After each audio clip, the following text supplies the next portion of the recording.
Hello, I'm Sammy Knoll, and I'm going to be preaching today about going to a deeper level with your family spiritually as well, as just being able to have a good connection with them and not being distracted by anything.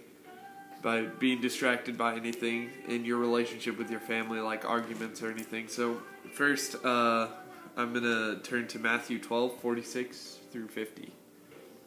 And that, it says here, while Jesus was still talking to the crowd, his mother and brothers stood outside, wanting to speak to him. Someone told him, "Your mother and brothers are standing outside, wanting to speak to you." He replied to him, "Who is my mother, and who are my brothers?" Pointing to his disciples, he said, "Here are my mother and my brothers, for whoever does the will of my Father in heaven is my brother and sister and mother." And so what I feel like that's saying is that you need to talk to your family. Like, you need to talk to whoever's doing the will of God is your family. And you need to say that to your family. You know, don't be like, "Oh, I disown you because you're not doing the will of God." But be like, I was made to do the will of God. I was made to obey Jesus and follow in his footsteps, and I want to be able to be exactly like him and do exactly what he did. And I can't if I'm having a wrong connection with my family, if they're not doing the will of God as well. And unity is not just for the church. Unity is for your family too. And we always talk about unity. You know, unity is very important in like a church, especially in a church, but it's extremely important in a family too. Because if you're having struggles at home and everything, it will distract you from doing the will of God. And it will distract you from things that you could be accomplishing. And so now I'm going to turn to Ephesians 4:1 through 2. This says, "As a prisoner for the Lord, then I urge you to live a life worthy of the calling you have received. Be completely humble and gentle. Be patient, bearing with one another in love." So, stop getting in arguments with your family. Arguments don't really get you anywhere. Sitting down and solving something together gets you somewhere.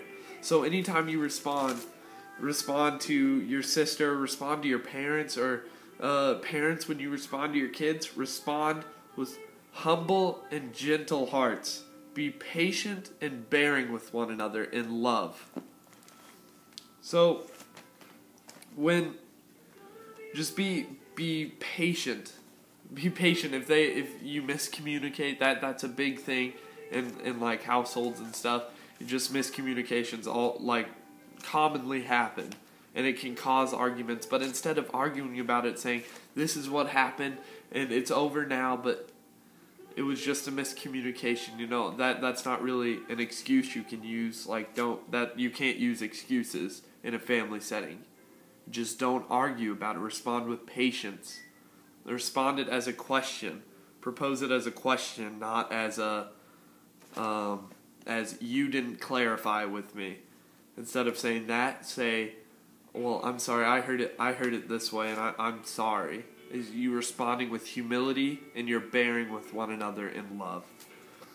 So now I'm going to tell you a little story. Whenever I was a little bit younger, we lived in this house. This was a while back, actually. I was like 9 years old, maybe, and this was my parents were we were going through a really hard time then. And just, by the way, a little side note, if you're going through a hard time, just fight through it. Because if you fight through it, something good's going to happen. I promise. Something's good's going to happen. And so that we were going through a little bit of hard time, and they got in an argument. I don't even know what it was about. I was too young. I couldn't really feel out a situation yet. But, so they were getting in an argument and everything. Well, us kids, like, we had a really good connection together as all the kids together. So this was 2 days before Christmas, this argument was happening. So all the kids got together, all four of us, my two brothers and my sister and I. And we all got together, and Jessica, my sister, she put makeup on Andrew and dressed him up as a girl and dressed me up as, or other way around, dressed me up as a girl and dressed my brother up as this kind of like older man. And we went outside and we rang the doorbell. And so my sister went inside and told my parent, like went into their bedroom and told them that somebody was at the door to see them. And so my dad came out and he opened the door and he was like, "What do you want?" Like, and then I talked and then it totally gave it away. Well, we worked together to stop something. So whenever we saw, and then they finally noticed, they were like, "It's 2 days before Christmas. You know, this is not right. This is not just to our kids." So just the fact that we work together to get something done shows unity, you know. And my parents now they're doing great, you know, like they never get in arguments, never. But in just how you can work together with your siblings instead of fighting against them. And next one I'm gonna go to Matthew 12:25. It's in the same area I was just in, actually. Matthew 12:25, right here. It says, "Jesus knew their thoughts and said to them, 'Every kingdom divided against itself will be ruined, and every city or household divided against itself will not stand.'" And yeah, he said that to Satan, but he's still speaking the truth, you know? Like, why would he say lies to Satan? But no divided household will stand. So I'm going to keep going here in a second, and then I'm going to pray over some households here in a second. So I'm going to go to Ephesians 5:22 through 25. Alright, now this is a really sensitive topic, so let me finish before you're like, "Oh, this is wrong."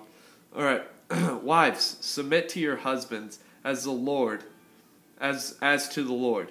For the husband is the head of the wife, as Christ is the head of the church, his body, of which he is the Savior.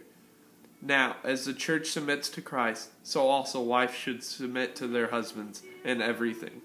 So husbands, you're like, yeah, wife should definitely submit. I'm not a husband yet, of course, but it's biblical. You know, what I'm about to say is biblical. So, husbands, you're probably thinking, "Oh, man, like I like what this kid's saying." But then you read the next line. "Husbands, love your wives, just as Christ loved the church and gave himself up for her, to make her holy." So you're kind of like, well, what do you mean make her holy? Like, if you keep that unity, if you keep that strength in your relationship, if you keep that strength in your household, you're making your household holy. You're making your relationship with other people holy. You can have a holy relationship with people, and you'll do holy things together. And so, and I have a quick thing to say to fathers too. If you're a father and you and your wife don't really get along that well, I want you to know that your son is watching you. Your son, everything you do with your wife, that he's following that example. So how you talk to your wife, what you do around the house determines how your son is going to act. You're affecting their life. And my dad, he's like, at first he was kind of, and he just fought through things. He got pastoral counseling and everything, and now he's like, he sets the highest standard I could ever follow. And just how he talks to my mom, even his encouragement, "I love you," just things like that, just building up this wall around your family instead of in between it. So I'm going to pray real fast that every dividing wall in your household, I break it down right now. And I pray for strength to become a light in your home will just come over you. And I pray for every kid right now that there would be no arguments with your siblings anymore, but you would work as a team. You would work as a team to get something done, as a group. And I pray that over anyone who watched this video. thank you for watching. I hope you break all dividing walls in your household.